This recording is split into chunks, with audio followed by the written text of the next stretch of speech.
Vous écoutez une prédication dite à l'église Source Féconde.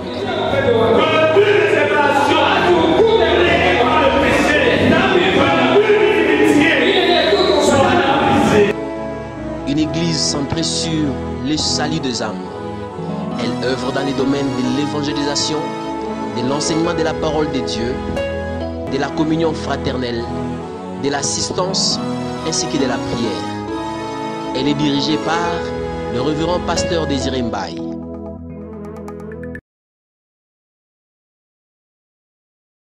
Amen. Amen. Nous bénissons le Seigneur ce matin, Tunabariki Bwana asubuhi ya leo, qui nous conduit toujours dans sa grâce mwenye kutongoza kila mara munema et qui yake, accomplit de grandes choses par sa grâce. na anatutendea vitu vikubwa kupitia neema yake. Je prie ce matin Naomba asubuhi ya leo que la grâce de Dieu touche la vie de quelqu'un. ya kwamba neema ya Mungu iguse maisha ya Je dis que mmoja. la grâce de Dieu touche la vie de quelqu'un ce Neema ya matin. Mungu iguse maisha ya mmoja asubuhi ya leo. Alléluia. Amen. J'aimerais que tu acclames le Seigneur pour ce qu'il a déjà fait pour toi. Napenda upike mikono juu ya Bwana kwa ile il est alishakufanzia. merveilleux. Oh, ce matin, Dieu nous donne une très bonne nouvelle. Asubuhi ya leo Mungu aliweza kutupa mjumbe mzuri, Je vois que ça va changer la vie de quelqu'un. na mimi naamini itabadilisha maisha ya mmoja. Alléluia. Amen. Luc chapitre 19. Luka sura yake 19. Nous allons lire du 1er au 10e verset. Tutasoma toka mstari wa kwanza mpaka wa 10. Luc chapitre 19, Luka sura yake 19 du 1er au 10e verset. mwanzo mpaka 10. C'est quelque chose d'extraordinaire. Inakuya kitu moja mastajabu. C'est quelque chose qui va changer notre vie ce matin. Ni kitu kenye kitabadilisha maisha yetu C'est asubuhi. quelque chose que Dieu va utiliser encore pour nous bénir. Ni kitu kenye Mungu atatumia ndani yako ili atubariki. La Bible nous dit, Biblia inasema Jésus étant entré dans Jéricho, Yesu akaingia na kupita katika Yeriko. traversait la ville. Na tazama palikuwa na kuvuka muji. Et voici un homme riche Na tazama palikuwa mtu mmoja appelé Zachée, jina lake Zakayo, chef des publicains, mkubwa wa watoza kodi. cherchait à voir qui était Jésus.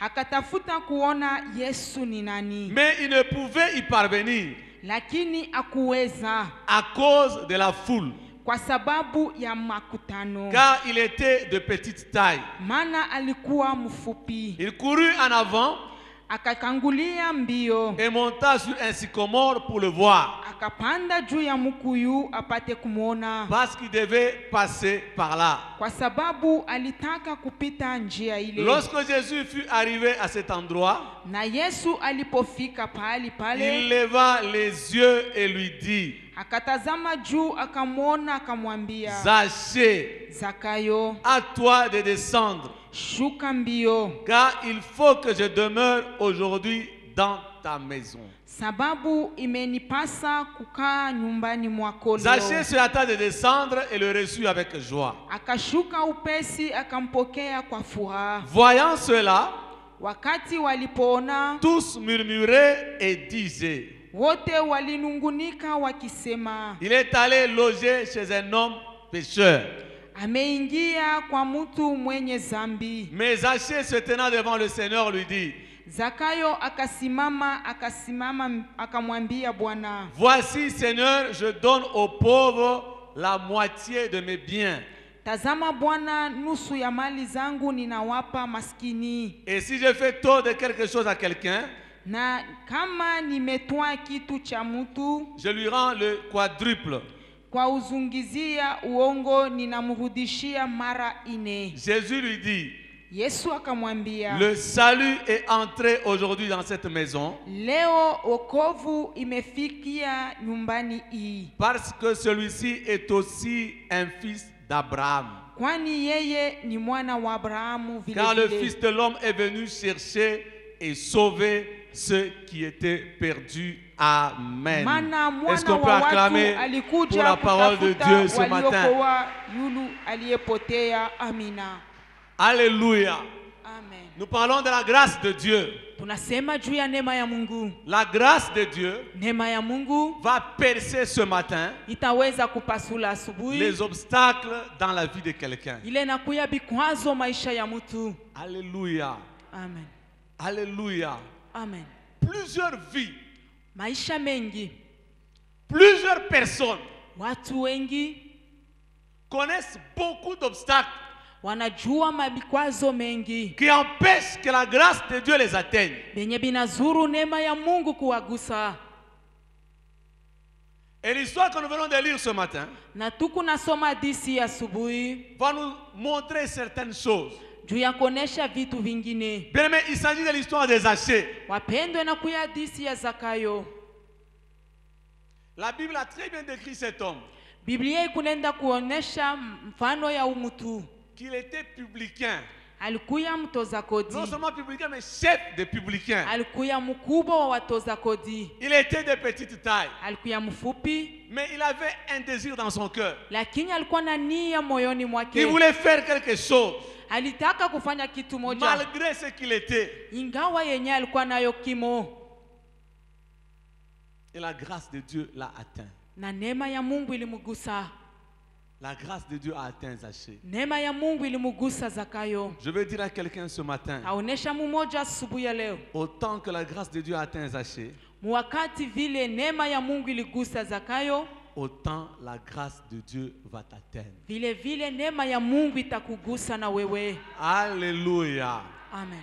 Alléluia. Amen. La Bible nous dit, Jésus étant entré dans Jéricho, Biblia inasema Yesu akaingia Yeriko. traversait la ville. Alikuwa anavuka mji. Oh, l'histoire commence très bien. Hadithi inaanza mzuri. Il est entré dans Jéricho. Anaingia Yeriko. Jésus est passé par Jéricho. Yesu alipita pa Yeriko. Jéricho est une ville particulière. Inakuya muji ya upekee. La Bible nous dit que Jéricho signifie la ville de parfum. Biblia inasema Yeriko manake muji ya Parce manukato. que dans Jéricho, il y avait plusieurs parfums. Juu ndani ya Yeriko mlikuwa manukato ya kila Il y avait aina. plusieurs choses qui exaltaient le parfum. Kulikuya vitu vingi vilikuwa napandisha harufu Il y ya avait des manukato. palmiers. Kulikuya Il y avait des pangazi, rosiers. kulikuya Il y avait des malevie, bananiers. kulikuya miti ya Il y ndizi, avait plusieurs parfums kulikuya manukato achana. qui émanaient de Jéricho. Ile ilianza kutoka mu Oh Yeriko. bien-aimé, Wapendwa, Jéricho ici,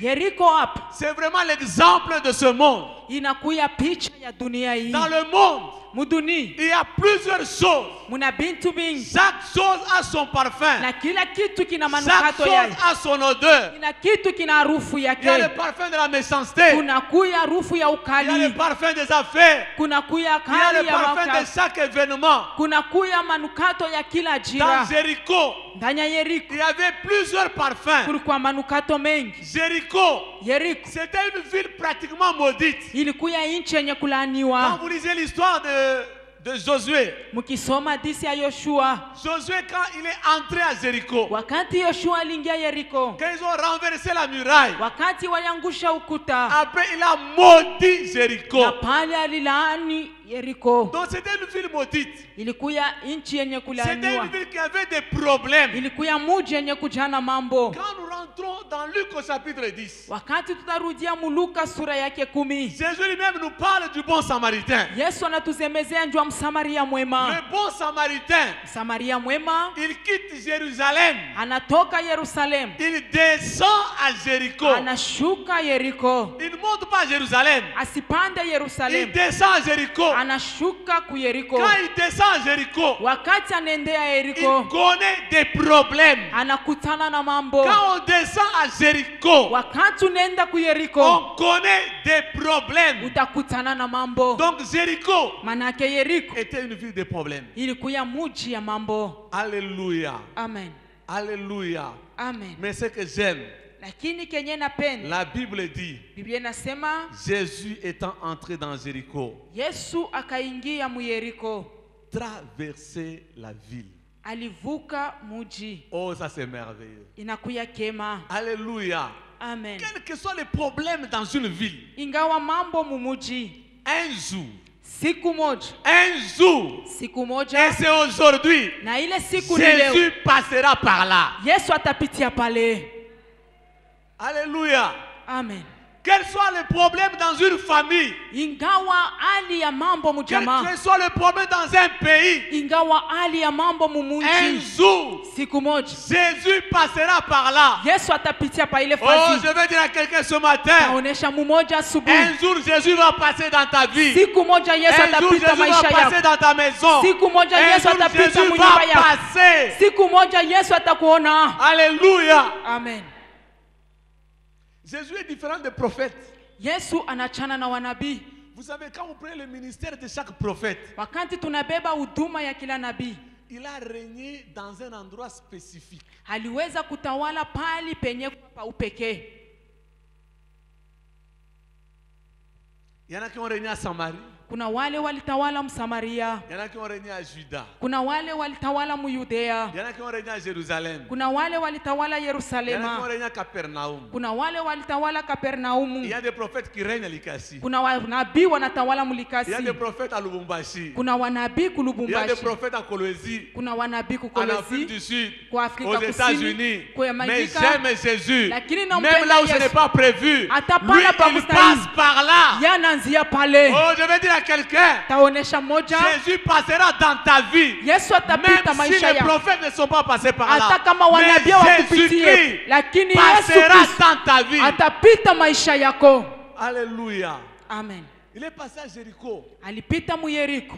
Oh, bien-aimé, Wapendo, vous savez, il y a des villes, kuna maisha, il y a des familles kuna majamaa. où on se dit qu'il n'y a rien qui sortira de là. Wakati hakuna kitu kitatoka ndani yake. On ne peut même pas s'imaginer que quelqu'un peut être sauvé de là. Hatuwezi kufikiria kusema mtu anaweza kuokolewa mule. Josué a dit, celui qui va construire cette ville sera maudit. Yoshua alisema mwenye atajenga hii muji atalaniwa. Oh, ce n'est pas grave.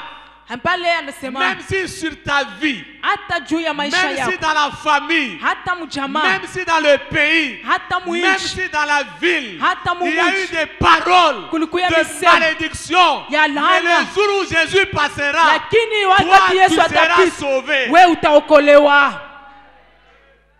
Alléluia. Alléluia. C'est toujours à Jéricho. Ni pale Muyeriko, Malgré la sentence de Dieu, ingawa ghadhabu ya Mungu, Dieu a dit à Josué, Mungu anamuonesha Yoshua, vous allez détruire Jéricho. mutaharibu Yeriko.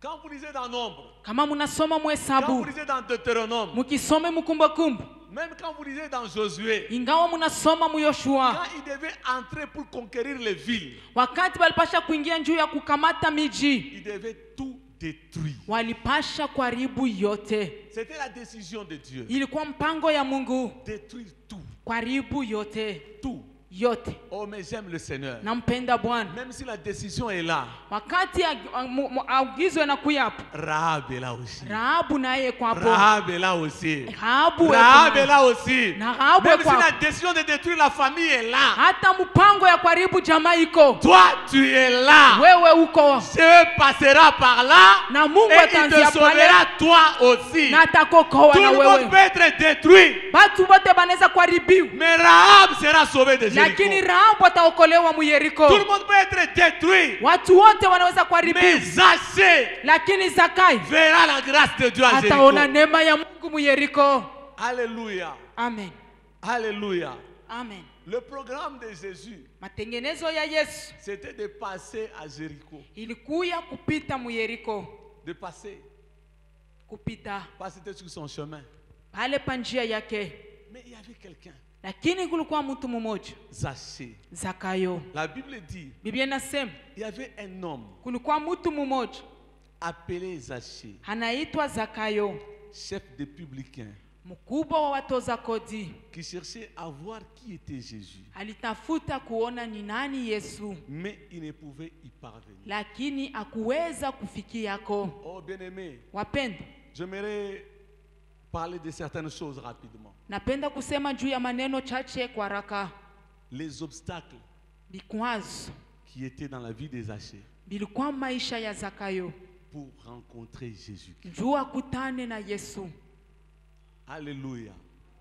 Plusieurs au milieu de nous Wengi kati yetu connaissent beaucoup d'obstacles wanakutana na vikwazo mengi dans leur vie mu maisha yao pour rencontrer Jésus. juu ya kukutana na Yesu. La vie des Zachayo avait plusieurs obstacles. Maisha ya Zakayo yalikuwa na vikwazo mengi. J'aimerais parler de quelques obstacles rapidement Tasemezea vikwazo chache kwa haraka pour que le Seigneur puisse nous faire grâce ce matin. ili Bwana tufanizie neema asubuhi. Le premier obstacle, Kikwazo ya kwanza, la foule qui entourait Jésus-Christ. mkutano enye ilimzunguka Yesu Kristo. La foule. Mkutano. Alléluia. La foule constitue généralement un obstacle. Mkutano kwa mara nyingi na kuyaka kikwazo. Frères et sœurs, Ndugu na dada, il y a des gens qui ne savent pas prier ici kuna watu hawajui kuomba hapa à cause de la foule. juu ya mkutano. Il y a des gens qui ne savent pas avancer dans leur vie Kuna wala wajue kuchofa mbele maisha yao à cause de la foule. juu ya mkutano. Ça peut être une foule des hommes, Inaweza kuwa mkutano ya watu, ça peut être une foule de problèmes, inaweza kuwa mkutano ya ça mambo, peut être une foule de situations difficiles. inaweza kuwa mkutano ya mahali magumu. En fait, la foule ici, c'est un événement extérieur à Zaché. Mkutano hapa inakuya majira ya nje ya Zakayo. Plusieurs, dans leur vie, Mu maisha yao sont bloqués à cause de la foule. wanafungwa juu ya mkutano. À cause de la foule. Vous savez, un jour, David va voir ses frères. Siku moja Daudi anaenda kuona ndugu yake. Il pose des questions. Anawauliza maswali. Mais la foule lui dit non, ce n'est pas possible. Na mkutano inamuonesha haiwezekane. Oh, beaucoup de gens ont échoué dans leur vie. Watu wengi waliweza kushinda maisha yao. Beaucoup de gens se sont arrêtés dans leur vie. Watu wengi walishimama maisha yao. Tu es là ce matin. Uko pala Tu asubuhi. avais de très bonnes intentions dans ta vie. Ulikuwa na mipango mzuri maisha yako. De très bonnes idées dans ta vie. Mawazo mzuri maisha yako. Mais aujourd'hui, Lakini tu leo ne les as pas appliquées au yaitimiza à cause de la foule. juu ya On mkutano. t'a dit ce n'est pas possible. Balikonesha On biwezekani. avait déjà essayé. Balisha pima Du temps de tel. mu wakati Ton fulani. père avait essayé. Babako alipima. Tes frères avaient essayé. Na ndugu yako La balipima. foule, Mkutano c'est un grand obstacle dans la ni vie. kikwazo kikubwa maisha. Frères et sœurs, Ndugu na dada, la foule, mkutano dans la vie, mu maisha reste un grand obstacle pour avancer. inabakia kikwazo kikubwa maisha ya mtu. Alléluia. Amen. Alléluia. Amen. Beaucoup de gens, il y en a qui ont même essayé certaines choses comme la foule. Watu wengi waliweza kupima vitu mingi lakini juu ya mkutano. La foule chante. Mkutano inaimba. La foule parle, vous ne comprenez même pas qu'est-ce que la foule veut. Mkutano kunasema na ujue ni nini anataka kusema. La foule est un grand obstacle, frère. Mkutano inakuya kikwazo Si kikubwa. tu veux avancer dans la vie, Kama unapenda kuchofa maisha, dans tes études, mu majifunzo dans yako, le ministère, mu huduma yako, dans tes affaires, mu biashara yako, souvent, mara nyingi il faut avancer contre la foule. inapasha kwenda kinyume ya mkutano. Il faut ramer dans le sens opposé. Unapasha kwenda mu mapinzano na mkutano. Beaucoup de gens Watu wengi aujourd'hui regrettent leur vie leo beku na huzunika juu ya maisha yao à cause de la foule. juu ya mkutano. La foule était là. Mkutano ilikuwa pale. La foule entourait Jésus. Mkutano ilimzunguka Yesu, Mais la foule lakini ne mkutano connaissait pas le besoin des Zaché. haikujue mahitaji ya Zakayo. Oh frères et sœurs, Ndugu na dada, plusieurs viennent à l'église, watu wengi wanakuwa mais ne kanisa connaissent pas ton besoin. lakini habajua hitaji yako. Mais alors ne suis pas la foule. Sasa usifuate mkutano. Aujourd'hui, Leo il y a une décision kuna mpango moja individuelle à prendre avec le hilo Seigneur. napasha kubeba pamoja na Bwana. Alléluia. Amen. Alléluia. Amen. La foule ne veut pas te dire nous faisons telle affaire. Mkutano haiwezi kuonesha tufanye biashara fulani. La foule ne va pas te dire nous aimons tel homme. Haiwezi kukuonesha Tu tupende dois mtu fulani. choisir ton mari toi-même. Wewe unapasha Tu dois kuchakula choisir mume ta wako. femme toi-même. Unapasha kuchakula mke wako wewe Tu dois mwenyewe. choisir ton option, ta faculté toi-même. Unapasha kuchakula masomo ile utafuata mwenyewe. Oh frères et sœurs, Hapana ndugu na dada. La foule est un problème. Mkutano inakuya mambo. Dans la foule. Mkutano.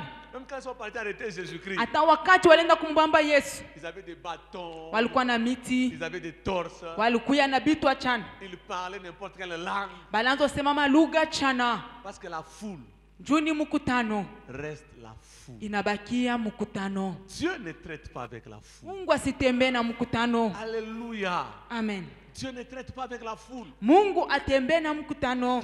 Toutes les fois où la foule accompagnait Jésus, Ndio kila mara makutano yalikuwa namsindikiza Yesu. Jésus ne s'était jamais arrêté Yesu hakuweza kusimama pour kama. dire la foule, je vous guéris. Ndio kusema makutano na meoponya. Jamais. Kamwe. La foule accompagnait Jésus-Christ. Makutano Mais yalimsindikiza il y a Yesu. une femme qui est venue, Lakini qui a mwanamke mmoja touché alikuja. Jésus. Alimugusa Jésus Yesu. a laissé la foule. Yesu Il aliacha a guéri la makutano, femme. alienda La mwanamke. foule accompagnait Jésus. Makutano yalimsindikiza Jairus Yesu. est venu. Jairu Il a alikuja. posé son problème. Aliweza kuleta Jésus mambo a laissé yake. la foule. Yesu aliacha Il est makutano. parti chez Jairus. Alimwenda Oh, Jairo. ce matin, Asubuhi ya ne suis leo. pas la foule. Usifuate Ne makutano. suis pas la foule. Usifuate Dieu makutano. a besoin de toi. Mungu anakuhitaji Dieu uwe n'a pas peke. besoin de la foule. Mungu ashitaje makutano. Plusieurs pentecôtistes Wa Pentekosta wengi ratent leur vie, wewe unakosa maisha yao. regrettent le futur Juu wanaweza à kuweza cause de la foule. juu ya makutano. Frère,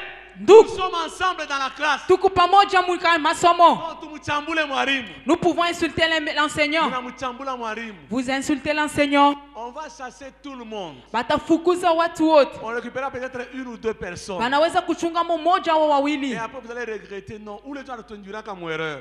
Puis vous allez regretter c'est Vous induit en êtes erreur. à la chorale. Mwe munakuya ndani ya kwaya. Attention à la foule. Mukebe yange kumakutano. Nous sommes les anciens. Muku Nous baze. sommes les diacres. Tuku Nous bashemashi. sommes les diaconesses. Tuko Nous wabinti sommes ya des kazi. pasteurs. Tuko wa Nous sommes pastori. des intercesseurs. Tuko waombezi. Attention à la foule. Tukebe ange Frères et kumakutano. sœurs, je Ndugu vous na dada. parle du fond de mon cœur. Mimi napenda mumoyo La wangu. foule amène des problèmes. Namionesha makutano kunaleta mambo.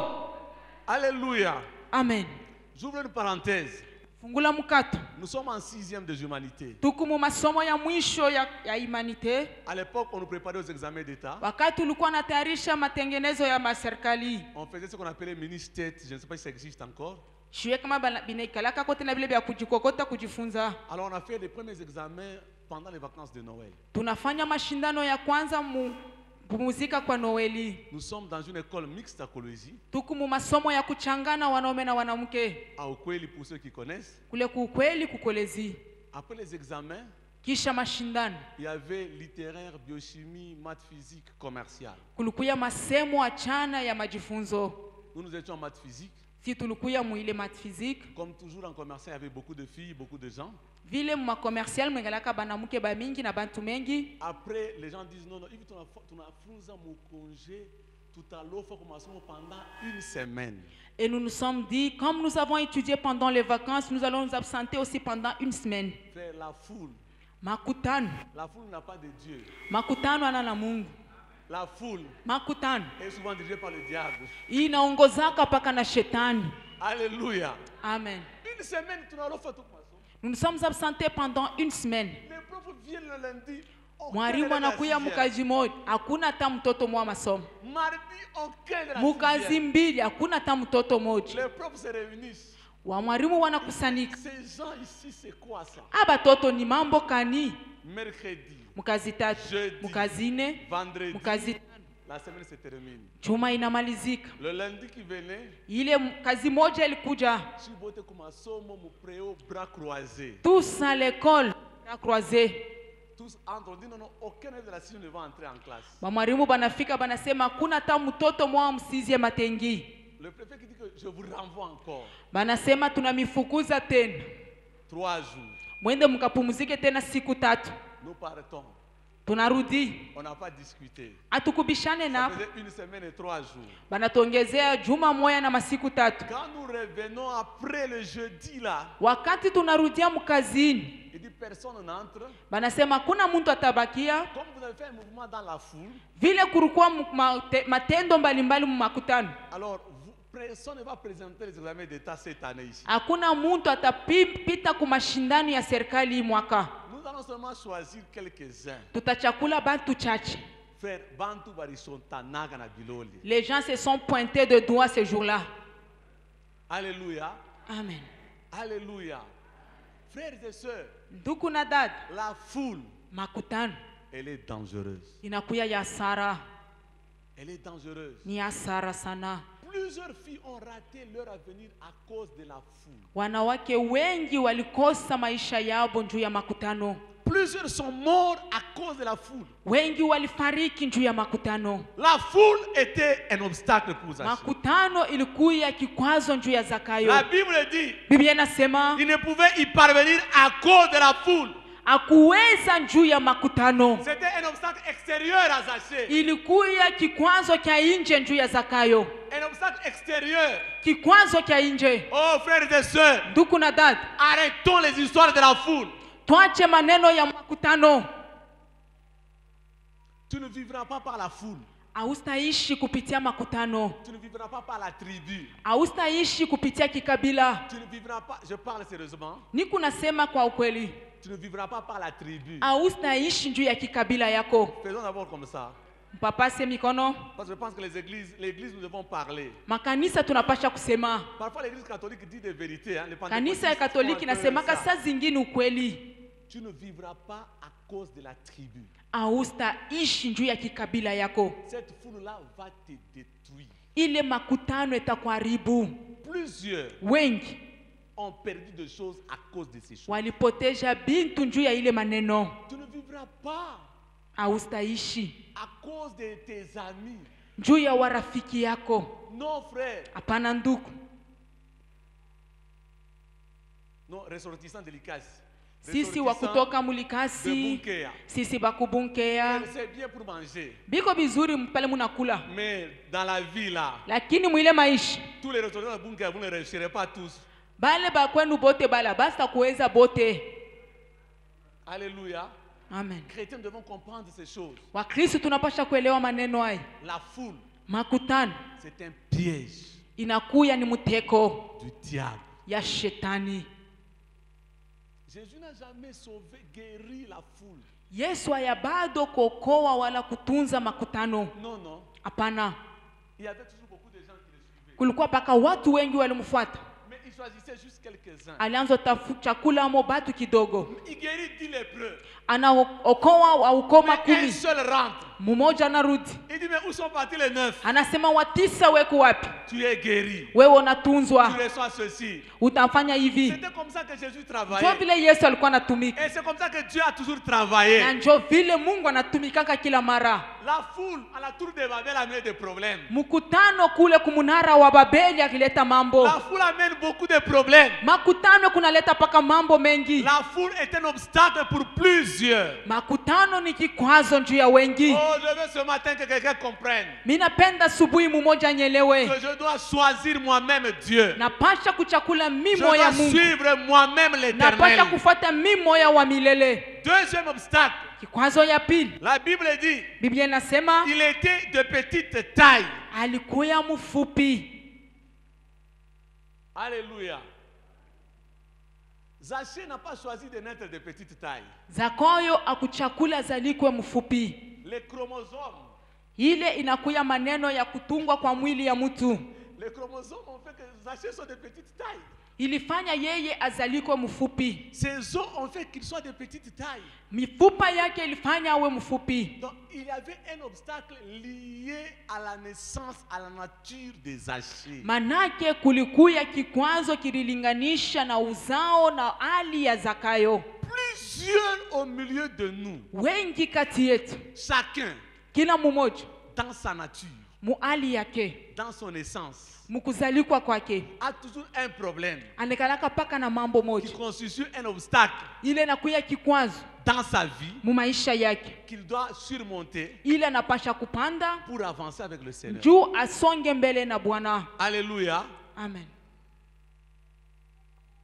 Un obstacle naturel, Kikwazo kya umbile, la petite taille des Zaché. kimo yake ya ufupi. Il y en a, c'est la grande taille. Kuku wengine wanakalaka warefu Il y en zaidi. a, c'est la couleur, n'est-ce pas? Kuku wengine ni rangi ya mwili. Il y en a, c'est il y en a. Kuna wale ni ile ni ile. Mais il y a toujours un obstacle. Kuna kalaka kila mara kikwazo moja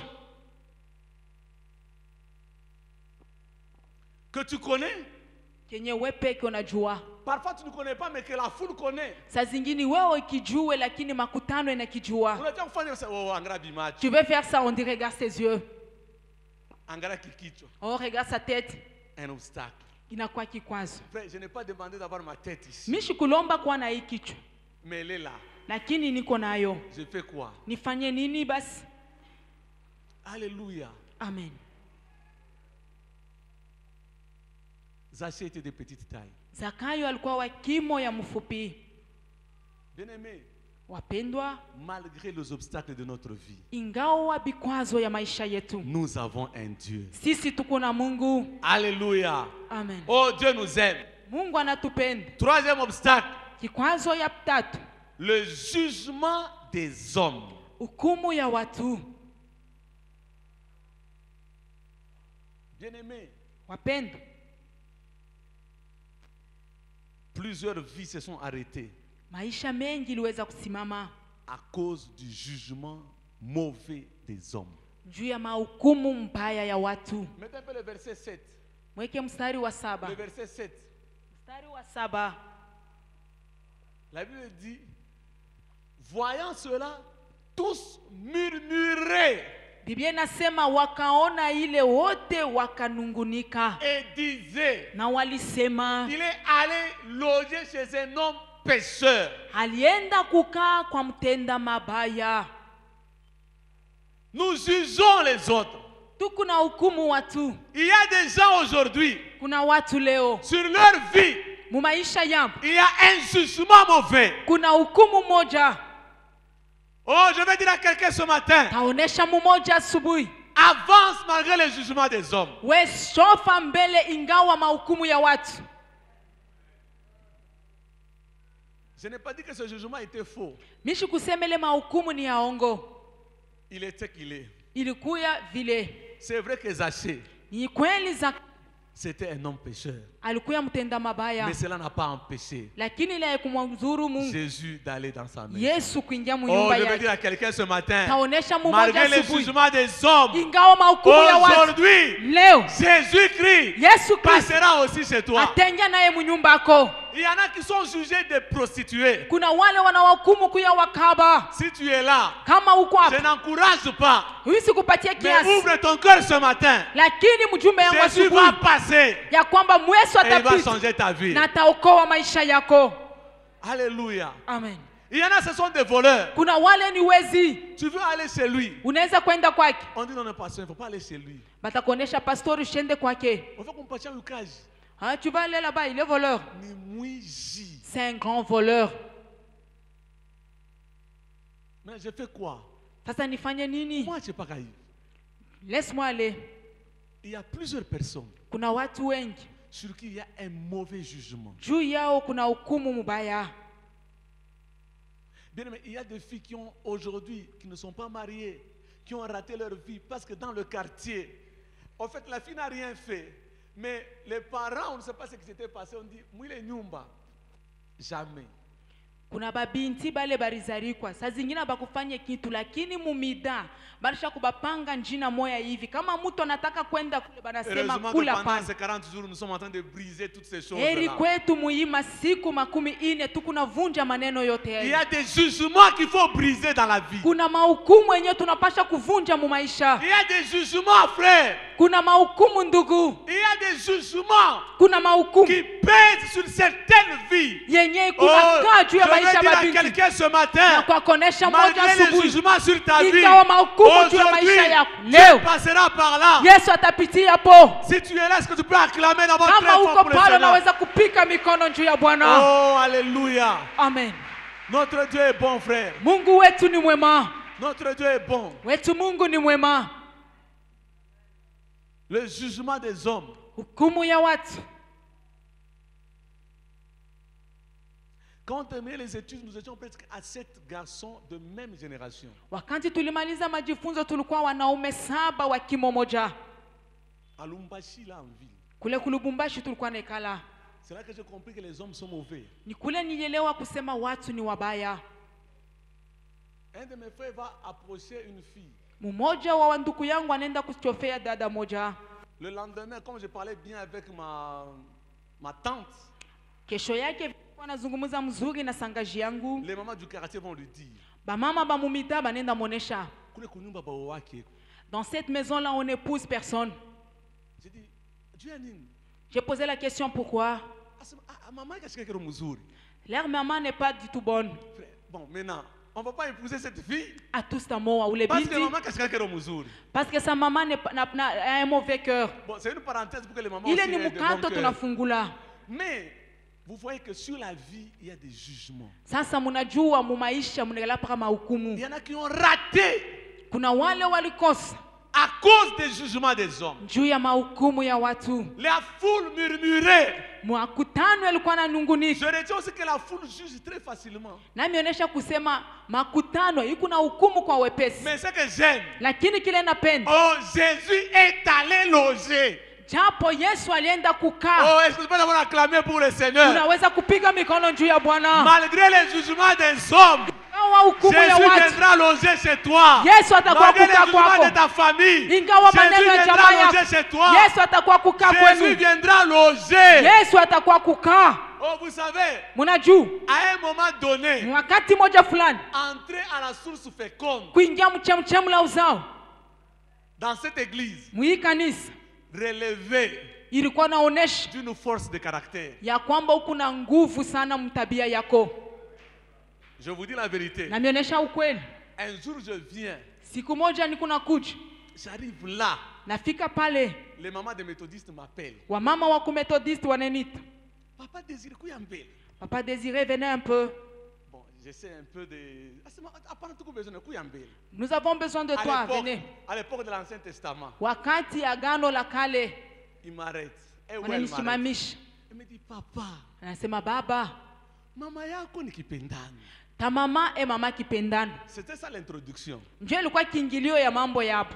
C'est ça, oui. Et toi maintenant, Oui, kanisa hii mama, mbona fata monini? dans cette église, tu suis quoi là-bas dans cette église? Oh frère, Ndugu, il y avait un jugement kulikuwa hukumu moja sur cette église. juu ya hii kanisa. Oh, je bénis le Seigneur Nabariki qui Bwana. nous visite malgré les jugements. Mungu anatutembelea ingawa mahukumu. C'était difficile. Ilikuwa kigumu.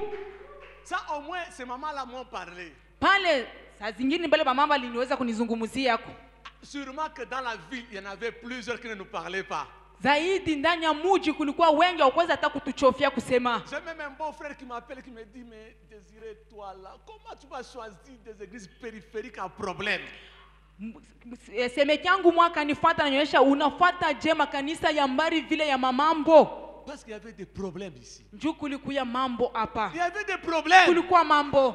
Et c'est pour nous fait qu'il y a eu un jugement. Na ile mambo ilifanya kukuye hukumu moja. Je bénis le Seigneur. Nabariki Bwana. Qui a annulé l'acte dont les Mwenye ordonnances nous alishima condamnaient. tendo yenyewe ilikuwa na tukumu. Alléluia. Amen.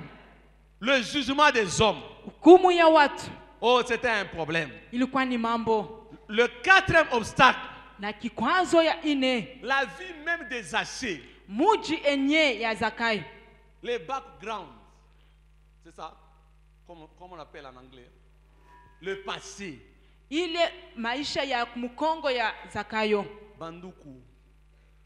Bantu mingi. Plusieurs personnes, Banashindo konvention maisha yabu juu ya maisha yabu. ils ne savent pas avancer à cause de leur propre vie. Kama naangalia jana, S'ils regardent hier, anashindwa kuavancer. ils ne savent pas avancer. La Bible dit, Biblia inasema celui qui met la main à la charrue, mwenye anaweka mkono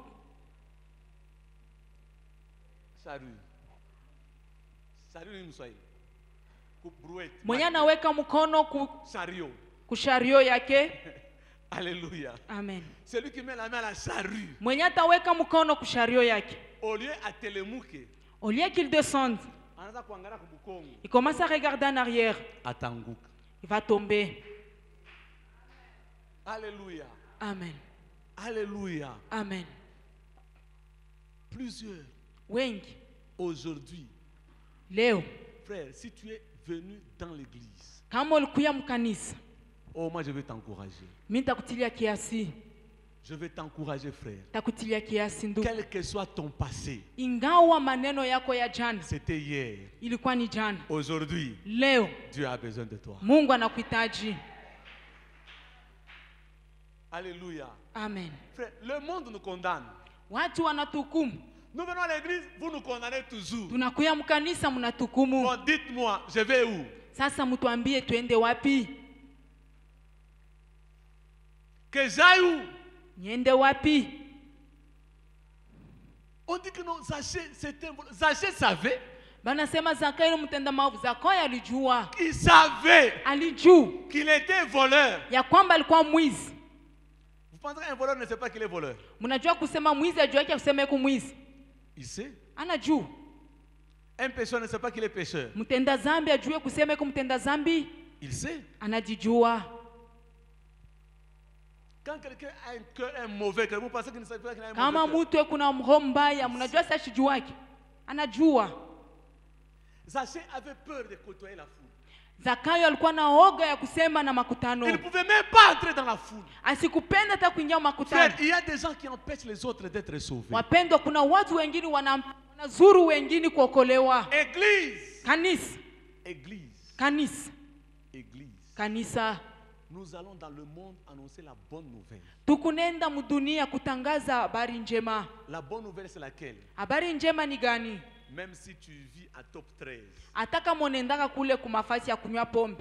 Top 13. Kule ku top 13. Dieu t'aime, viens. Mungu anakupenda, we umurudirie ukuye. Alléluia. Amen. On ne va pas la condamner les gens. Atustanza kukumu tena watu. Frère, Ndugu, aujourd'hui, leo la terre. udongo. Quelle est la population de la terre? Hesabu gani tunayo ya Qui a ulongo? le chiffre exact? Nani anaweza nakuwa na hesabu Entre 7 milliards et 9 milliards. kati ya ile Entre 7 et 9 milliards de personnes sur la terre. nanye kuna hesabu ile tunaweza kubeba ya wingi wa watu kudunia. Il n'y a même pas 1 milliard de chrétiens. Hakuna hata moja ya Wakristo juu ya ile yote. Nous continuons à prier. Tukunendelea na kuomba. Bien aimé, quand est-ce que le royaume de Dieu sera rempli? Entre le royaume de Dieu et le royaume du diable, qu'est-ce qui est plein? Wakati kani ufalme wa Mungu tajazwa, lakini japo kati ya ufalme wa Mungu na ya washetani ya wapi najazwa na watu? Plus de 7 milliards. Juu ya ile Au sababu. Congo, nous sommes à peu près 70-80 millions. Mkongo tuku karibu na Au makumi Katanga, sita nous sommes en train de ya dépasser les milioni. 10 millions. Umu mukatanga tunaanza kwenda juu ya À Likasi, on a dépassé les 500 000. Mulikasi tunaanza Même si vous kupita mélangez toutes les églises de 1000 Likasi, hata kama mutaita makanisa yote ya on ne Likasi dépasse même pas 50 000. atupita makumi Même pas la tano, dîme de la population. atupita hata makumi tano ya wakaji wa Mais nous avons le Likasi. même comportement. Tuko paka na tabia moja moja. Zachée savait. Zakayo alijua. Bien aimé, plusieurs personnes. Wapendwa, watu wengi Tu as fait hier des choses compliquées. ulifanya jana vitu vya mvuruko. Aujourd'hui, Leo si Jésus est passé par ici, kama Yesu alipitia hapa, c'est parce qu'il veut te sauver toi ni aussi. njua anapenda kukokoa nawe pia. La nuit, tu étais en train de voler pour aller au Nigeria, au Ghana, aux États-Unis. Usiku ulikuwa napepuka juu njoo uende kunijaria wala kugana. Kuvinya bantu pa mashingo, c'était la nuit. Ile ilikuwa ni Mais usiku, aujourd'hui, lakini leo parce que asubuhi tu es là, juu uko hapa, Dieu a besoin de toi. Mungu anakuhitaji. Oh frères et sœurs, Ndugu na dada, notre vie, maisha yetu souvent, mara nyingi c'est un obstacle. inakuwa kikwazo, C'est un obstacle. ni kikwazo. Vous savez, Unajua, il faut vraiment que Dieu te fasse grâce. nafai Mungu akujalie neema. Kuna kwa mafasi ingine, juu ya maisha huku nayo. Il y a de ces endroits à cause de la vie que tu mènes. Unaingia mo, juu ya bana unakutanisha, unashinda kura na nkanya na kisu. Tu entres à cause des gens que tu vas y trouver, tu ne sais pas manger C'est pour avec des te montrer couverts. que notre vie, bien aimé, nous influence d'une façon ou d'une autre. Manake maisha yetu tukumu wenyewe mnamna ingine. Unasabu français. Tu oublies même à parler français. Mamoni nakopana mukikalunda. Tous les mots deviennent de ta dialecte. Français inapotea. Tu ne sais pas parler même un petit français. Bonjour. Tu deviens là seulement bon. Pourquoi? Parce que tu es entouré des gens complices. Njoo nakutana na bantu mwa balo unaona seba nakupita. Pourquoi? Notre vie influence. Njoo ya nini maisha yetu na wewe kuna kazisha. C'était un obstacle. Nayo ilikuwa kikwazo. Mais alors il fallait vaincre les obstacles. Sasa juu ya ile mavikwazo. Je voulais prendre quelques attitudes des Zaché qui ont attiré la grâce de Jésus-Christ. Tamipa matua moja Zakayo alitumia njoo apate La kukokota neema ya première Mungu. attitude. Ali ya kwanza. La Bible me dit. Biblia inasema, voici il y avait un homme Zaché. Tazama kulikuwa mtu mmoja Qui Zakayo. cherchait à voir qui était Jésus. Alitafuta kuona Oh, nani frères et Yesu. sœurs, Ndugu na quel que dada. soit ton problème, Nile ndio kwa mambo ya. cherche à voir Jésus-Christ. Tafuta umone Quelle que Yesu. soit ta situation, Ingawali cherche yako. à voir Jésus-Christ. Tafuta umone Yesu. Jésus-Christ aime quelqu'un qui veut le voir. Unapasha kuya mtu anatamani Jésus-Christ kumona. aime quelqu'un qui le cherche. Tamani kuya mtu mwenye Voilà pourquoi kumtafuta. nous prions pendant ces 40 jours. Ndio kwa maana tunaomba muima Voilà siku pourquoi nous makumi. venons à l'église. Ndio kwa maana tunakuya Voilà kanisa. pourquoi malgré mes problèmes, Ndio kwa maana tunakuya je ingawa suis venu mambo. à l'église. Ni juu Parce tunakuwa que je kanisa. veux voir Juu Jésus. tunapenda kumona Yesu. Oh, j'ai dit à quelqu'un ce matin, Sema na mmoja asubuhi. cherche à voir Jésus-Christ. Tafuta kumona Yesu. Personne n'avait donné le nom de Jésus de Zaché à Jésus. Hakuna mtu alimuoneshaka Zakayo jina ya Yesu. Mais quand Jésus est arrivé, Wakati Yesu alifika, Jésus lui a dit, Yesu alimwambia, Zaché, Zakayo, oh, si tu cherches à voir Jésus, leo unatafuta kumona Jésus Yesu. t'appellera par ton Yesu nom. atakuita Si tu kupitia cherches jina à voir yako. Jésus, Kama unatafuta kumona Jésus Yesu, lèvera les yeux sur toi. Yesu atanyosha Je veux macho dire à pako. quelqu'un ce matin, Nasema na mmoja cherche à asubuhi, voir Jésus-Christ. tafuta kumona Yesu Kristo. Tu viens à l'église, Unakuwa mkanisa, tu vis là où tu vis, unaishi pale huko dans ton cœur, ndani ya moyo wako. cherche à voir Jésus-Christ. Tafuta kumona Yesu. La première chose, Kitu ya kwanza, cherche à voir Jésus-Christ. tafuta kumona Tu Yesu. es malade, Uko tu mgonjwa, as des problèmes, uko na mambo, tu manques de tout. unakosewa na vyote. Cherche à voir Jésus-Christ. Tafuta kumona Yesu. Alléluia. Amen. Alléluia. Amen. Oh, ce matin, Asubuhi ya je veux leo que toi et moi, napenda wewe na mimi nous puissions chercher à voir Jésus-Christ. tutafute kumwona Yesu. Quand je quitte chez moi à la maison, Wakati natoka kwangu, quand je me réveille, wakati la nalamuka, première chose que je fais, kitu ya kwanza ce n'est pas nitafanya de prendre mon téléphone. aina kubeba simu yangu. Non. Apana. La première chose que je fais, Cha kwanza cha c'est kufanya chercher à voir ni Jésus-Christ dans ma journée. kutafuta kumwona Yesu. Cherche à voir Jésus-Christ. Tafuta kumwona Yesu. Oh, frères et sœurs, Ndugu na dada, aujourd'hui, leo cherche à voir Jésus-Christ. tafuta kumwona Yesu La Kristo. deuxième chose, Kitu ya pili, j'ai aimé Zaché. nilipenda Zakayo. Bien aimé, Wapenda, vous savez, Dieu dit, Mungu anasema les méchants, wabaya, les prostituées, wakahaba les voleurs, na wamwizi nous dévancerons dans le royaume des cieux. watatutangulia mfalme wa mbingu. C'est une parole, je réfléchissais à ça, ça m'a choqué. Ni msemo mwa wakati nilikuwa nasoma ilinishika sana kumoyo. Ah, parce que ça va kingariki kumukongo. C'est que nous croyons qu'ils sont derrière. Si on dit dévancer, c'est que bate tout pitaka. Kaba nasema kututangulia ni kusema batakuwa kumbele yetu. Pourquoi? Juu ya nini? Dès qu'on a ma attitude, moi, il est bakri sur bekala kena iwan. Ces gens-là ont des attitudes que les chrétiens n'ont pas. Je vous dis, Amionesha kweli. la deuxième chose, Kitu ya pili, la Bible dit ceci. Biblia inasema hivi, Au verset 4, mstari wa 1, il courut en avant et monta sur un sycomore. akatangulia mbio akapanda juu ya mkuyu. Il a couru Alikimbi et il est monté na alipanda sur un sycomore. juu ya mkuyu. Mine kala kimya minaanza kuwaza. Je suis resté calme et je méditais. Frères et sœurs, Ndugu na dada, DG, mwenye kuwa kuchunga kampuni, DG wa impôt, mwenye kuchunga kampuni ya masimu,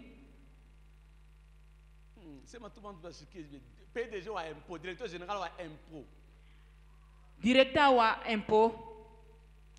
Tama munamona yeye la Nzambi. Si vous le voyez en train de fuir, Acha voilà kan coach la chiko. il met sa veste chaque jour. Anazambi. Il commence à fuir. Anapanda kumuchi. Il monte sur un arbre Ju amone Yesu. pour voir Jésus. Vous n'avez pas bien compris. Amunyelewe mzuri. Alléluia. Amen. Frère, Nduku, vous savez, unajua, je vais dire la vérité à mes enfants. nasemaka kila mara ukweli kwa watoto yangu. Nos vestes, Makoti yetu ce sont des accessoires. inakuya ni bitu ya bulebule. Alléluia. Amen. La beauté. Uzuri, La beauté. uzuri. Quelqu'un, elle est tellement belle. Kuna mtu anakuwa mzuri zaidi. Mais pour chanter, elle ne veut pas prendre le micro normalement. Hata kama kuna imba, asipende kubeba kibui mzuri. Elle ne veut pas parler normalement.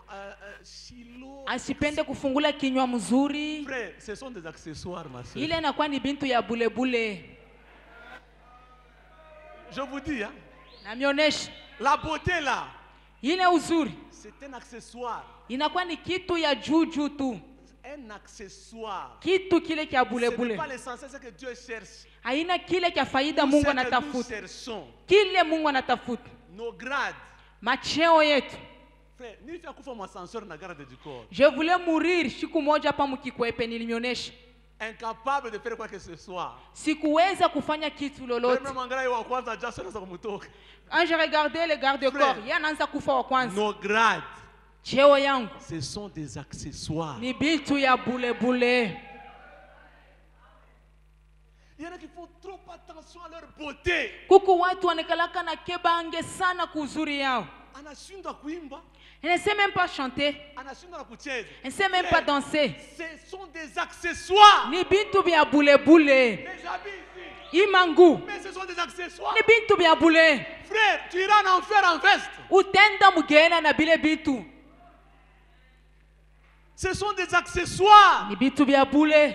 Les voitures ici, Magari yenye tunaona ce sont des accessoires. ni bitu ya bule. Ce sont des choses qui nous aident seulement pour faire autre chose. Saa zingine tusaidia kufanya kwa mambo ingine. Tu attaches ton cœur, Kama unambatanisha moyo wako, tu ne verras pas Jésus-Christ. au sitamwona Yesu. Ça va t'empêcher. Bitakuwa kuzuru. Zaché, Zakai, chef wa impôt Muzeriko. ule alikuya mchungaji wa impôt dans tout Jéricho. Anasikia ke Yesu ako nakuya. Quand il a appris que Jésus venait, Anatoka munyumba yake. il a quitté sa maison. Anaangalia bantu basa kuyala Il a mubarabara. regardé la foule qui était sur la route. Anaanza mbio. Il a commencé à courir Tuasichelewe. pour qu'il ne puisse pas être en retard. Anakatriche. Il est parti, il a cherché des raccourcis. Frère, Donc, courir déjà en fait c'est compliqué. kukimbia mbele ni kwa mambo. Maintenant, monter encore sur un arbre. Sasa kupanda na yulu ya muchi. Non. Hapana. Jésus, Yes. c'est voir les sacrifices que nous faisons. Inapasha tu kujitoa ndio kutatusukuma kumwona. Bien aimé, Wapendwa, kama bantu wengine wanaingia bana Mungu anawabariki msiseme. si Dieu bénit d'autres personnes, il ne faut pas parler. Je vous dis, Namionesha, toi tu considères ta beauté. wewe kunaona paka buzuri bwako buku juu ya Au vyote. lieu de chanter, on fait d'abord ça. Unapenda kuimba, Tout ça, unatengeneza c'est nywele. bien. Ile kumzuri. C'est bien. Biko bizuri. Ce sont des accessoires. mes Ni enfants. bintu vya bure. Si tu dois te mettre à genoux, mets-toi à genoux. Kama unapasha pika Tu magoti, dois pika louer magoti. nous, les seigneurs. Ni njuu naifanya njuu ya Bwana. Frères et sœurs, Nduku na dada, ces choses sont des accessoires. bile bitu ni vya bure. Ce sont des Ni accessoires. bitu vya bure. Zacha anaanza mbio. Zaché a pris fuite. Anafika anapanda kumuti. Il est arrivé, il est monté sur un arbre. Vous savez, d'abord courir à cet âge-là ni risque. Kukimbia mbele mwile miaka ya Zakayo ilikuwa hasara. Ancien Mombete. Unaweza kupanda kumuti. Ancien Mombete, tu peux monter sur un arbre. Vous voyez que c'est compliqué. Peut-être que tu peux. Tu cours, Unakimbi, unafika, tu arrives, usha kuchoka, tu es fatigué, unapeluma. tu grimpes. Si tu veux vile munapandaka kumuchi. Moi, je ne sais pas comment vous montez sur un arbre. Nani ashapandaka kumuchi? Qui est déjà monté sur un arbre? Nani pataka kupanda kumuchi? Qui n'a jamais monté sur un arbre? Ah, donc même les sœurs, ouais, pendant kumuchi. Na badada na boba na pelumaka tu kumichi. Alléluia. Amen. C'est déjà compliqué. Biko bya muvuru Ça c'est kombe. ko yulu pa muchi. Zaché sur l'arbre. Bantu basa kuyala. Il y a une grande foule. Imaginez-vous. Mufikiri. Cet homme était connu dans la vie. Uyu muntu balimujua muile. Connu. Balimujua sana. Il a mis tout ça à côté. Anabeba kule kumfahamu kota neka pembeni. L'honneur, il a mis de côté. Heshima yake yote anaweka pembeni. Les vestes, il a mis de côté. Mankoti yake yote aliweka pembeni. La dignité, il a mis de côté. Heshima yake yote Il pembeni. est monté sur l'arbre. Anapanda juu ya mti. Pendant ce temps, Mwile wakati la foule chantait, makutano la yaliimba. foule murmurait. Makutano yalikuwa na nona Mais nona. Zaché, lui, Lakini Zakai il est monté sur l'arbre. anapanda juu ya mti. Frères et sœurs, Ndugu na il dada, y a des choses quand tu les fais, kuna bitu wakati même Dieu unavitenda au ciel s'arrête. hata Mungu kumbingu Même Dieu au anasimama ciel s'arrête. na Mungu kumbingu anasimama. Jésus s'est arrêté. Yesu Il a alisimama, dit Zaché. anasema Oh, Zakai, je vais dire à quelqu'un aujourd'hui, naonesha mmoja tu leo vas faire quelque chose. utafanya bibi Même Dieu na Mungu va s'arrêter sur lui. atasimama juu yako. Alléluia. Amen, Alléluia. amen. Frère, Ndugu sœur, dada, ne confonds pas l'accessoire et l'essentiel dans la vie. usiende kuleta mvuruko kati ya kunyanyuliwa na kupanda maisha yako. Les super, ce sont des accessoires. Bikwembe yako ile ya bei ni vya bure. Le monde ici, Hii dunia, dunia inatuchezeaka. le monde joue sur nous. Dunia inatuchezeaka. Le monde joue de nous vraiment. Tant moi, banakatala super, ba maman bana marché. On a refusé les super wax, les mamans ont marché. Nous appuyons le président fondateur. Wakati tulikuya na Mobutu, Parce qu'à la katana, ma super, hein, les mamans se rappellent. Hein? mama banakumbuka ile wakati. Nous allons porter, comment on appelait ça? Authenticité. Bananza kuvala authenticité. On appuie. Banabeba. Et puis un jour, on libéralise encore les super. Siku moja tena banasema Les tuache ma mêmes super. mamans marchent encore. Bale ba mama banaanza na Nous kutembea. appuyons le président fondateur. Tunaenda kwa ule Il president. a libéralisé les super. Juu aliweza kurudisha ma super. C'est pour dire que ce sont des accessoires. Jua kusema ni bintu vya bure. Alléluia. Alors ne faisons pas attention aux accessoires. Tushikebe anje kubitu bile vya Mais bure. si tu dois louer, adorer le Seigneur, couche-toi par terre si tu Hata le kama veux. unapenda kuabudu Mungu naweza hata kulala chini ngawa Oh, bei ya nguu bien-aimé, yako. un habit coûte peut-être 50 ou 100 $. Nguu yako inaweza kuwa na bei ya makumi Mais- tano ya dola, Mais ton âme lakini nafsi yako n'a pas de prix. haina na bei. Ton salut Okovu n'a yako pas de prix. haina na bei. Alléluia. Amen, Alléluia. amen. Non, bien-aimé, Wapenda, ne considère pas trop ton grade. usibebe sana na bei Ne ile keo considère yako. pas trop ta beauté. Usibebe na bei sana buzuri bwako. C'est pourquoi, entre parenthèses, même le maquillage, hein, les mamans, maquillons-nous de façon contrôlée. Ndio kwa maana hata kwa kujipenda tujipende mnamna moya ya kupima.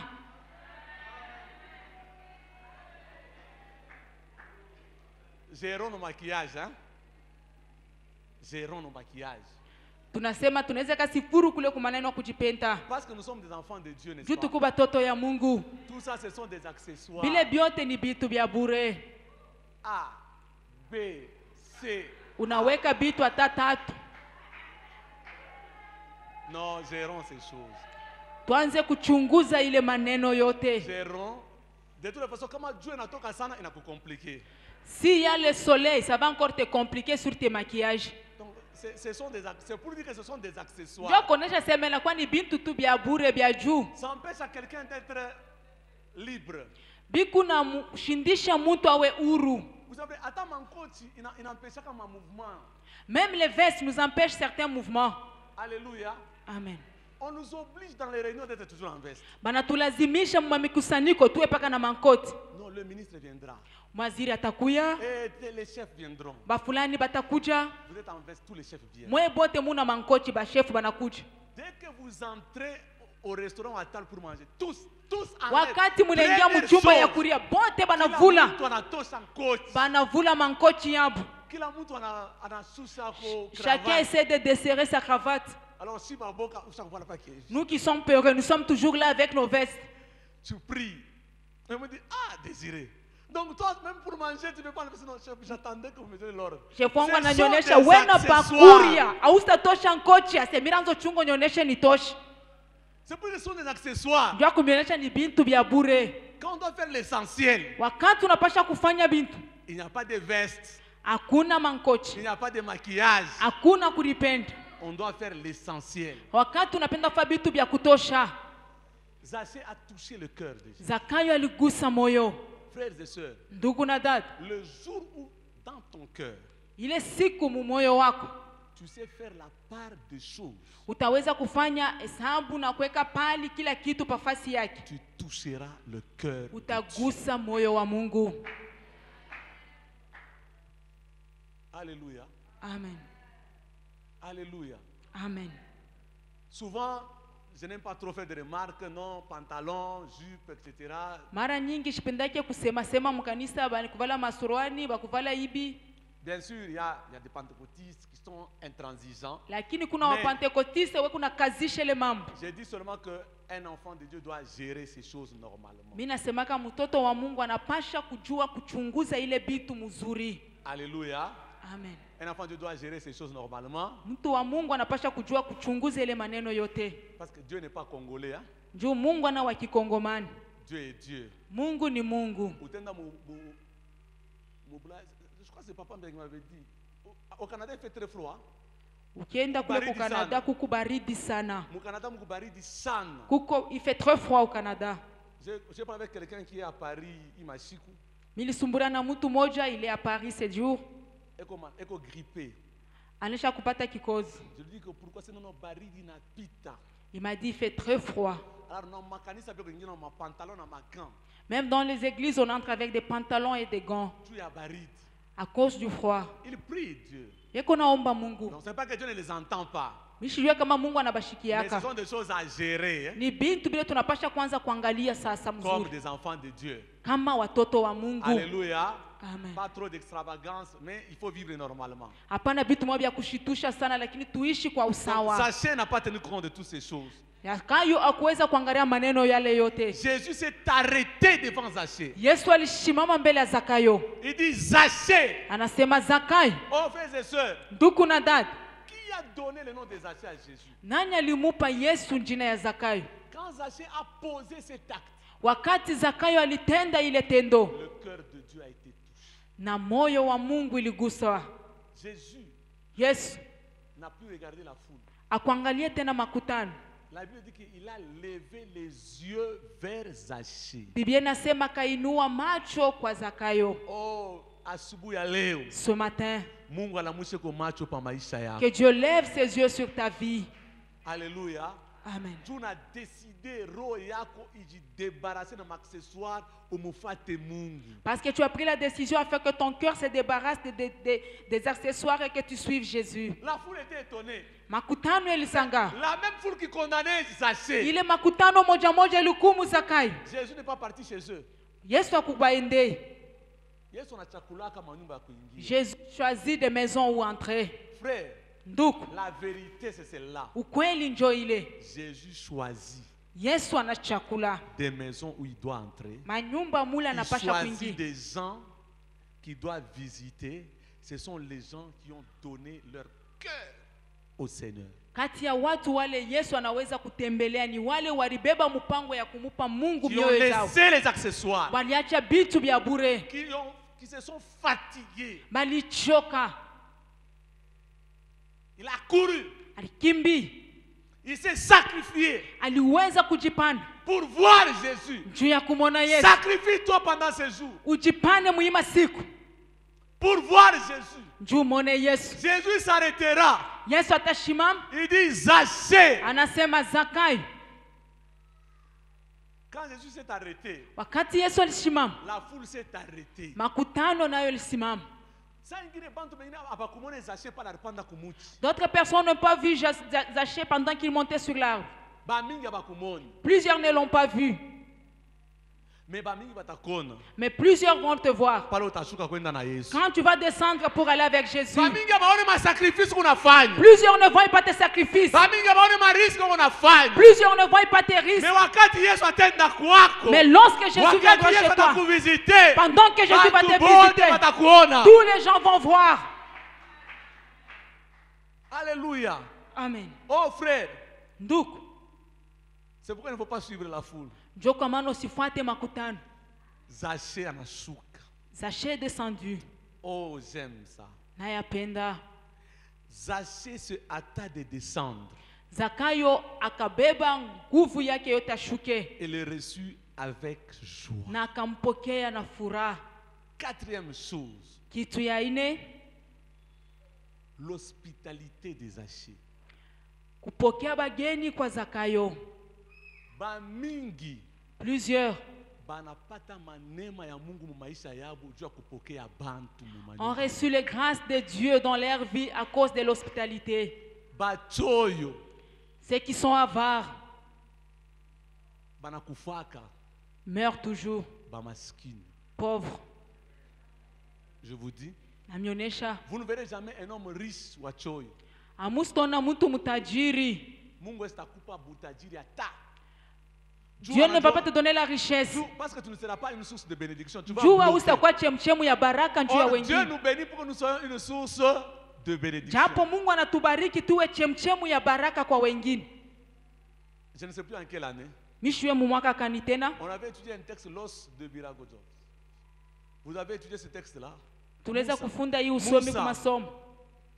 Eko na mwenzake Musa avec son ami, banapika nyama ils ont préparé la viande. sauce harufu mzuri sana. C'était une bonne sauce. Banafika kwa kumeza, mwenzake anaingia mwenyumba. Il voulait mettre ça à table et son ami est entré. Anamwonyesha biaka sasa umwambia sasa niko malari. Il a dit, dis à mon ami, je suis malade. Anamwambia biaka sema uwe los. Anamuuliza bibi yake, mfupa iko wapi? Biaka msema los ila. Anasema mfupa iko hapa. Asema inaivya, bibi anasema inaivya. C'est qui il a dit oui. Mais Musa iko parce que Musa iko akopaka. Et Moussa, où est-il? Il a dit, il est toujours Asema là. hapana, niko malari nikufe tu. Dit, je suis malade, que je meurs. Mumwambia sema nikufe tu ende nikurie. Dis-lui que je suis malade, que je meurs, afin que lui parte et que je reste manger. Banamwambia Musa sasa no eko malari. On a dit à Moussa, il est malade. Hivi ni mwenjango mishtenda tata mchunga. Il a dit, comme c'est mon ami, je ne vais pas me déplacer, je vais l'attendre ici. Bibi alikuwa anamwambia anasema batakuzika Et sa femme est venue lui dire, on va t'enterrer. que le menteur.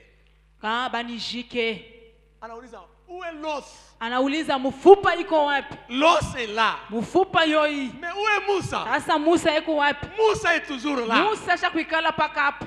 Asa non commentaire. Banijike. Banasema no anakufa. On a dit qu'il est Tu wakati décédé Moussa ende ya la muke akure. afin de permettre à Moussa de partir afin qu'il se réveille et manger. Bibi anamwambia Moussa sasa no mwenjako anakufa. Quand on a dit à Moussa, il a dit, mon ami est décédé. Wende jo utarudi après. Va et puis tu vas revenir après. Asa mwenjango akufe.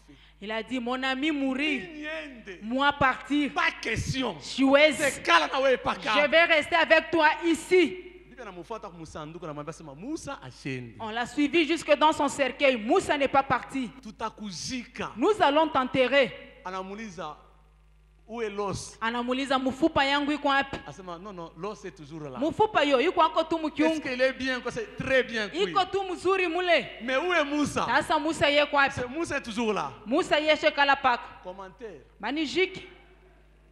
Banafika kukaburi. On est arrivé au cimetière. Bibi anasema no mchunge niko na dernière parole ya kumwambia bwanangu. La femme a dit, j'ai un dernier mot à dire à mon mari. Anakunjama pa sanduku.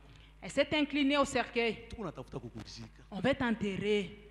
Si ulamuke. Réveille-toi. Anamuuliza. Il a demandé. Mfupa isha kuivya. L'os est prêt. Asema isha kuivya. Ah, l'os est Mais prêt. Moussa est quoi? Et Moussa. Moussa est quoi? Moussa est kupakap. Enterrez-moi. Et on l'a enterré. Nabari mujika mujima. À cause de l'avarice. Njuu ya choyo. Alléluia. Amen. Bamingi Plusieurs banakosa kubarikiwa juu ya choyo. ont raté la bénédiction à cause de l'avarice. Maya Bukari inapanausha watoto, inakuwa L'eau maya qu'on a mis au chai. feu pour les Bukari devient l'eau de bain. Bien aimé, ce n'est que le Bukari. Ni Bukari tubu et tubu. Abraham, Abrahamu il a reçu les anges. alipokea wa malaika. Il a eu l'enfant qu'il a cherché pendant plusieurs années. Alipata mtoto mwenye alitafuta miaka mengi. Alléluia. Amen. Noël, c'est dans 3 jours. Noeli ni mumasiku tatu. J'ai dit que nous allons faire une offrande. Tulisema tutafanya matoleo. Il y a chakula. Kila muntu alete ko chakula. Bien aimé, nous mangeons trop. Tunakuriaka mingi sana, kila mtu alete ko chakula huku. Kama tunafanya service ya kwenda kulokota mapubeli ya bantu mingi itakuwa ya kuyala le 25. Si nous faisons le service d'aller ramasser les poubelles, plusieurs poubelles seront pleines. Alors, amenez-nous à manger. Nous avons besoin, je vous dirai ce qu'on va faire avec ça. Mwe mtulete chakula, tamionyesha kile tutafanya nayo. Musilete ya kupika, jumnes wa épices, wa sauce, wa mafuta, non. N'amenez pas les choses préparées. Amenez-nous mukate mule mutakuria kipande. Amen. Nous allons faire une offrande de nourriture pour bénir les gens. Tutafanya matoleo ya byakuri ya bikavu byasho kupika juu ya kumbariki Mungu. L'hospitalité. Kupokelea bageni. Hébreu dit, plusieurs ont reçu les anges dans leur maison. Ibrania anasema wengi walipokea wa malaika manyumba zao. À cause de la nourriture, de partager. Juu ya chakula na kugawanya. Alléluia. Amen. Moi, personnellement, je n'aime pas aller manger chez les gens d'habitude. Mara mingi kwa tabia yangu sipendaje kwenda kula kwa manyumba ya watu. Je vois ici à Likasi, j'ai quelques maisons où j'ai peut-être mangé une fois. Umulikasi kwa manyumba chache kule misha kula kwa tamala moja tu. Je mange souvent chez moi. Na kuriaka mara nyingi paka kwangu. Parce que souvent les gens sont un peu aussi hypocrites. Juu watu mara nyingi wanekalaka wanafiki. Le pasteur ici a dit, quand le pasteur en Afrique a tous les mansani, le pasteur a dit, quand bon. un pasteur vient, tu sors de belles assiettes.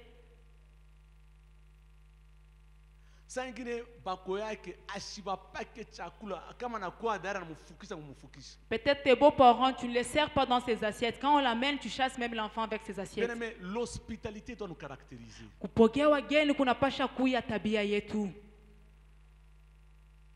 Mwanamke mzuri, mama mzuri. Une bonne femme,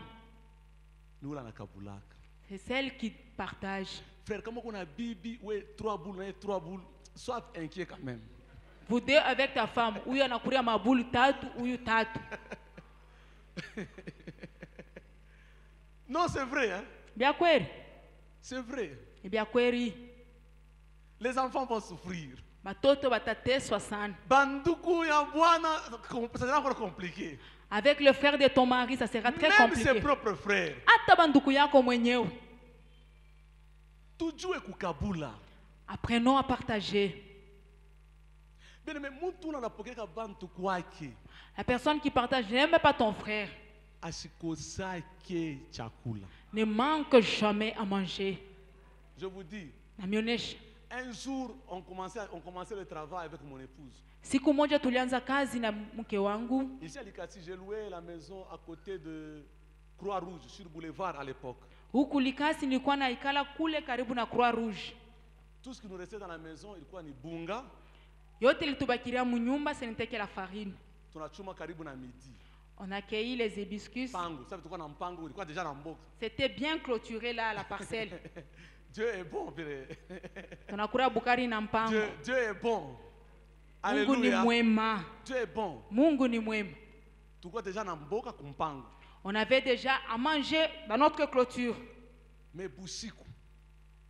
Mais la nuit, ma maman est venue avec d'autres mamans qui pendano qui l'accompagnaient brand contre Lubumbashi une conférence à la méthodiste. Ma maman est venue avec les mamans qui pendano qui l'accompagnaient à une conférence à Lubumbashi.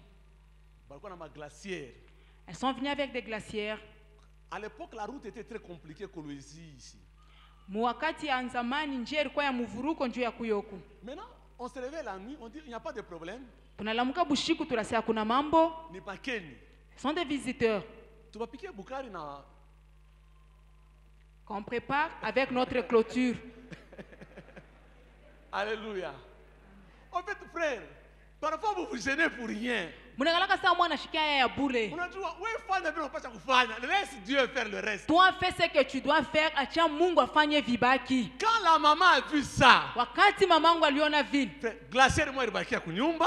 une glacière était restée à la maison. Ile malwala bayo ilipaswa kwenda kulubumbashi ilishima mapetu. Et le convoi qui devait aller à Lubumbashi s'est arrêté dans ma maison. Malwala ba, mansamani. Les gros poissons qui devaient aller à Lubumbashi s'est arrêté dans ma maison. Sardine.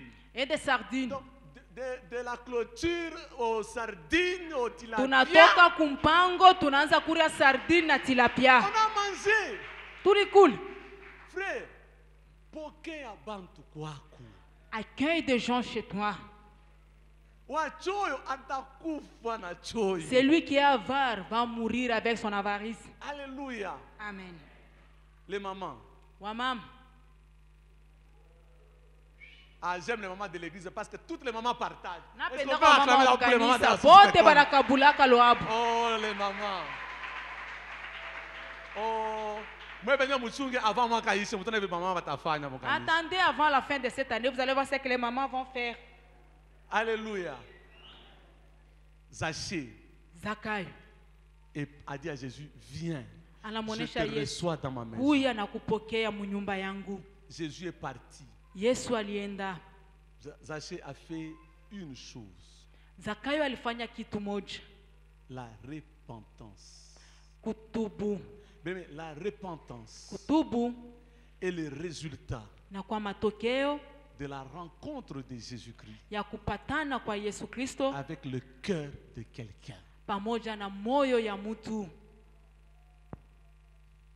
Ça n'a jamais été le résultat de la peur ou du terrorisme que nous faisons. Ayakuyaka matokeo ya boka ya manyumba zetu. Wakati Yesu anaingia mu nyumba ya Zachée. Quand Jésus est entré dans la maison des Zachée, Oh, je prie asubuhi ya leo. naomba ce matin Yesu ingie mu roho yako. que Jésus entre dans ton cœur. Yesu anaingia mu nyumba ya Zachée. Jésus est entré dans la maison des Zachée. Asimwambie Zachée kintu. Il ne dit rien à Zachée.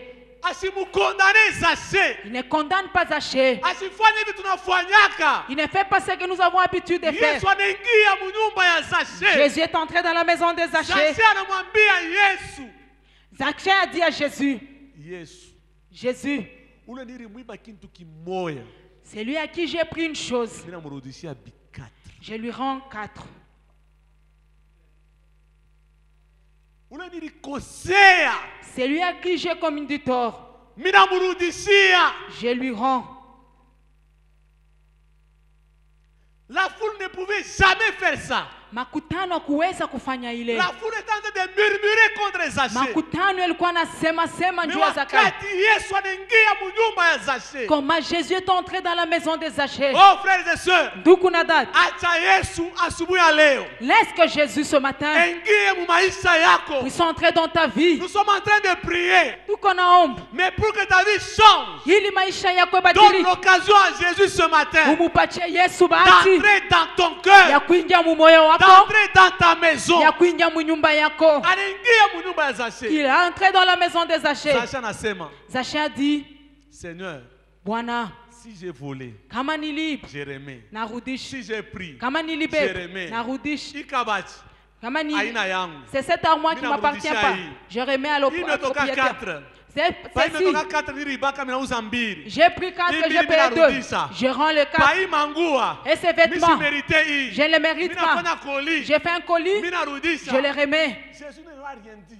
Yesu akumwonesha kitu. Jésus ne lui a pas demandé. Yesu akumuomba. Jésus le regardait Yesu alianza tu kumtazama avec amour. na mapendo, Avec amour. na mapendo. Il a laissé le cœur des Zachée parler. Aliacha moyo wa Zakayo Il a kusema. laissé le cœur des Zachée décider. Aliacha moyo wa Zakayo kubeba Oh, mpango. frères et sœurs, Ndugu na dada, frères et sœurs, ndugu na dada, quand Jésus entre dans la vie de quelqu'un, wakati Yesu anaingia maisha ya mtu, quand Jésus entre dans la vie de quelqu'un, wakati Yesu anaingia maisha ya mtu, Jésus te défendra. Yesu atakusambia. Alléluia. Amen. Jésus regarde maintenant la foule. Yesu anaangalia makutano.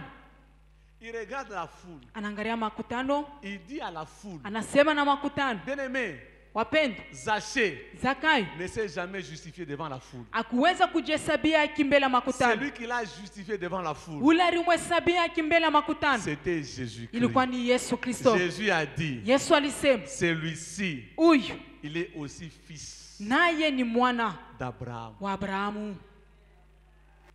Alléluia. Amen. On n'a peut-être pas le temps, mais quand vous lisez dans le livre de Romains, Hatuna na wakati mkisoma katika kitabu cha vous allez Waroma, voir que toutes les bénédictions d'Abraham doivent être nos bénédictions. mnaona mabaraka yote Abrahamu inapasha kuwa mabaraka yetu. Jéricho n'était pas une ville appartenant à Juda. Yeriko ikukwe muji ya Kuyuda. Non. Hapana. Jéricho Yeriko était destiné à la tribu de Benjamin. ilikuya ya kukabila ya Benyamini. Mais peu importe, Lakini ingawa même hivi, si cette tribu-là hata kama ile ne kabila devait pas accéder à certaines dimensions, haikupasha kufika mais matua parce que fulani, Zachée a fait ça, lakini njuu Zakayo alifanya frères et kitu. sœurs, Ndugu na dada, Jésus est entré dans la maison des Yesu Zachée. aliingia munyumba Zakayo. Rahab était une prostituée Rahabu alikuwa kahaba. parce que Rahab a reçu les espions. Juu aliweza kubeba Quand vous wapelelezi. lisez dans Matthieu chapitre 1er, Mkisoma Mathayo sura ya kwanza, généalogie de Jésus-Christ, kuzalikwa kwa Yesu fils Kristo, de David, mwana wa Daudi, fils de Rahab. mwana wa Oh, je Ahabu. dis à quelqu'un, Nasema na frères mmoja, et sœurs, ndugu na dada, reçois Jésus dans ta vie. pokea Yesu maisha yako. Jésus te défendra. Yesu atakusambia. Jésus te justifiera. Yesu atakuhesabia haki. Jésus a dit, Yesu alisema aujourd'hui, leo le salut, okovu le salut Okovu est entré dans inaingia la maison de Zachée. ndani ya nyumba La za Bible Zakayo. nous dit, Biblia la inatuonyesha grâce de Dieu, agano ya Mungu, source de salut. chemchemu ya Aujourd'hui, umeme. le salut Leo est okovu entré dans inaingia la vie de quelqu'un. maisha ya mmoja. Pourquoi?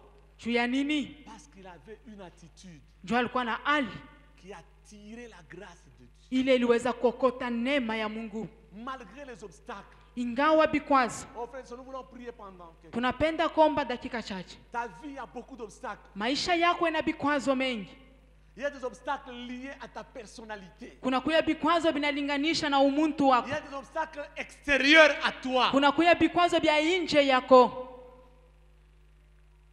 Il y a des obstacles liés à ta position. Kuna kuya vikwazo kufatana na hali yako. Il y a des obstacles. Kuna vikwazo vya kila aina. Mais ce matin, Lakini asubuhi la grâce de Dieu neema ya Mungu est capable inakuwa na de uwezaji traverser tous ces ya obstacles kutambuka ile vikwazo yote et d'entrer dans ta maison. na kuingia mu nyumba yako, Et d'entrer dans ta maison. na kuingia mu nyumba yako, Comme Jésus a dit, kama vile Yesu alisema, aujourd'hui, leo le salut okovu est entré inaingia dans la maison des Zachée. mu nyumba ya Zakayo. La grâce de Dieu Neema ya Mungu veut entrer ce matin inapenda kuingia ya dans la vie asubuhi de quelqu'un. mu maisha ya Dans la mmoja, vie de quelqu'un. mu maisha ya Oh, nous mmoja. allons nous mettre debout, bien-aimés. Tasimamia juu Parce que nous wapendwa, avons besoin que la grâce de Dieu entre dans nos juu vies. tunahitaji neema ya La Mungu grâce de maisha Dieu est yetu. là. Neema ya Mungu Le yuko, salut est là. okovu yuko, Le salut est là. okovu yuko, La grâce de Dieu est là. neema ya Mungu iko, La grâce de Dieu est là. neema ya Mungu La iko, grâce de Dieu est là. neema ya Mungu iko, Elle est là. iko hapa, Elle veut entrer dans notre vie. inapenda kuingia maisha Elle veut yetu. entrer dans notre vie.